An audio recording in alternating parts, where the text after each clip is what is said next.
O Brasil da ilegalidade descambou e a velha luta de boxe com luvas padronizadas foi descartada para iniciar um vale-tudo com direito à cadeirada. Eu sou Marcelo Pontes e este é o Verdade Política, um canal que busca revelar o filme preto e branco da nossa política.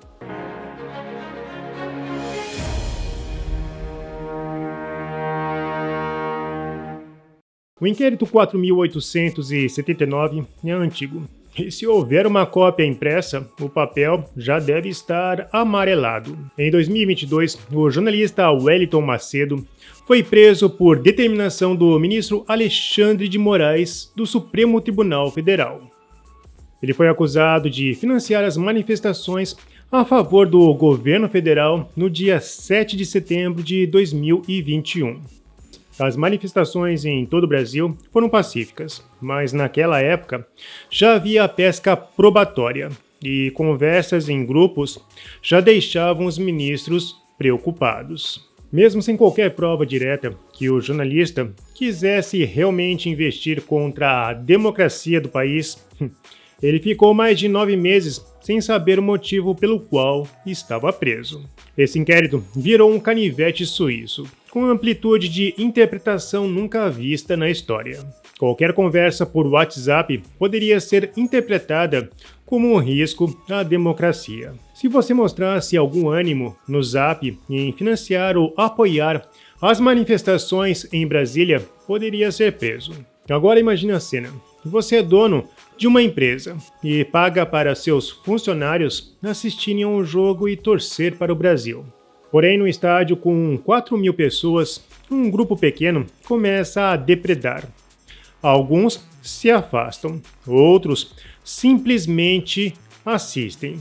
Mas o delegado, neste caso, Alexandre de Moraes, opta por uma interpretação bastante questionável. Ele considera qualquer torcedor do Brasil como um suspeito potencial. Como sempre, a Globo e a CNN tiveram acesso ao material que deveria estar em sigilo. Mas analisando as conversas, não há um único elemento que sustente a ideia de que alguém quisesse dar um golpe de Estado. As conversas publicadas pela Globo nem sequer sinalizam a ideia de que a intenção era promover um ato de vandalismo. Todo o contexto parece uma tentativa panfletária de criminalizar o agronegócio. Nos bastidores, um advogado do PT, que teve acesso ilegal aos autos, chegou a cantar um número. 18 deputados da oposição serão punidos por Alexandre de Moraes. Daniela Lima, na Globo News, reforçou a informação, mas com um tom de deboche. E esses inquéritos ad eternum viraram um salvo-conduto com elementos justiceiros. E para quem ainda não entendeu a gravidade desta situação, vou ler novamente um trecho deste inquérito. Palavras de Alexandre de Moraes. A democracia brasileira não irá mais suportar a ignóbil política de apaziguamento, cujo fracasso foi amplamente demonstrado na tentativa de acordo do então primeiro-ministro inglês Neville Chamberlain com Adolf Hitler. Mesmo sendo Churchill um fiel defensor da liberdade contra a opressão do Estado, Alexandre cita-o em uma interpretação invertida. E depois ele ainda termina. Absolutamente todos serão responsabilizados civil, política e criminalmente pelos atos atentatórios à democracia, ao Estado de Direito e às instituições, inclusive pela dolosa conivência por ação ou omissão, motivada pela ideologia, dinheiro, fraqueza, covardia, ignorância, má-fé ou mau caratismo. Bom, lendo essas palavras, o brasileiro médio pode achar que o remédio deva incluir o legislativo e médicos da linha freudiana. O Gazeta do Povo trouxe a seguinte matéria: STF usa inquérito ilegal para investigar deputado por crime impossível, dizem juristas. Os juristas analisaram as conversas que envolviam uma interlocução com o deputado Carlos Jordi. E não há menção alguma que poderia ligar aos atos de vandalismo, muito menos a ideia de golpe.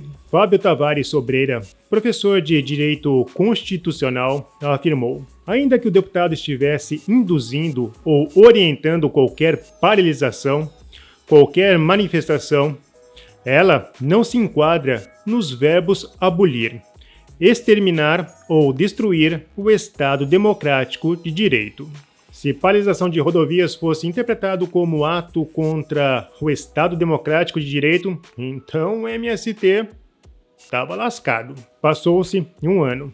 E não há motivo para mandar diligências. Afinal, se houvesse alguma prova, ela já deveria ter sido descoberta. Neste caso, quando você manda a polícia para realizar uma busca e apreensão, reforça a incompetência dos órgãos investigativos e alimenta a tese de perseguição política.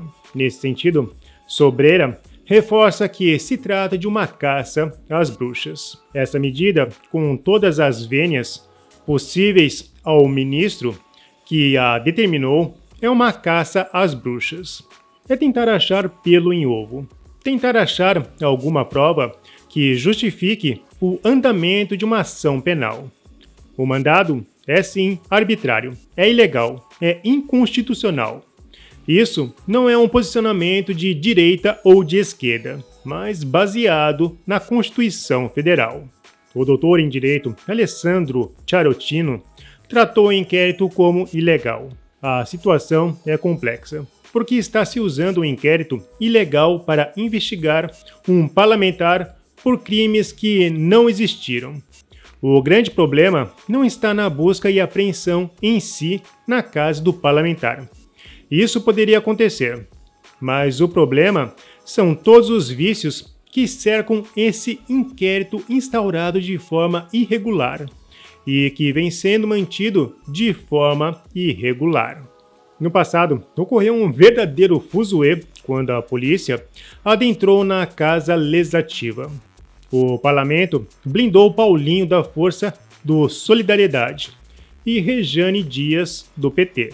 E também não podemos esquecer daquele caso envolvendo José Serra do PSDB. Mas desta vez foi diferente. Alexandre de Moraes não respeitou a tradição do judiciário. Lira confirmou que a casa não foi avisada sobre a ação da polícia.